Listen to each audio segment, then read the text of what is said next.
In its election wish list, the Federation of Small Businesses has highlighted the importance of making it easy to do business and for bureaucracy to be reduced. Another thing it would like to see are improvements in the taxi service.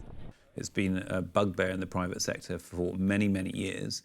It has seen some improvements, which have been very welcome. We saw a charter introduced a few years ago. Exactly, yes. But what we would like to see is an improvement in the service beyond the improvements that have already been seen.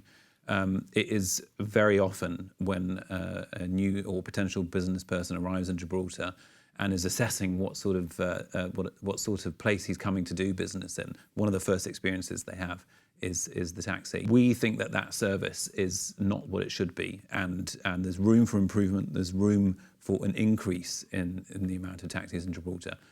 Like the GFSB and the Chamber, the GGCA union has highlighted the importance of e-government and the government's failure to introduce it. President Wendy Cumming explains how the work had been outsourced, with IT officers in the civil and public service disenfranchised. This, she claims, has caused delays and increased costs, adding privatisation does not always mean savings.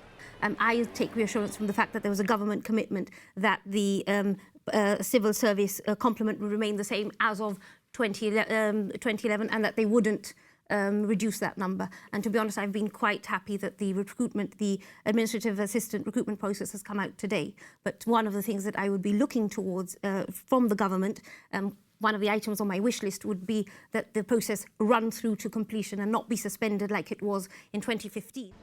For the Hearing Issues and Tinnitus Association, early diagnosis and treatment tops its wish list. GHITA calls for accessibility to services and employment, and measures for deaf people to be able to contact the emergency services.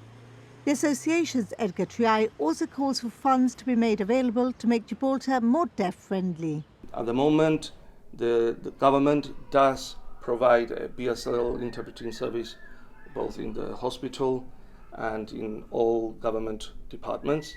However, if an individual who requires British Sign Language interpretation for other services like going to the bank or any private, they don't have any funding available to actually pay an interpreter.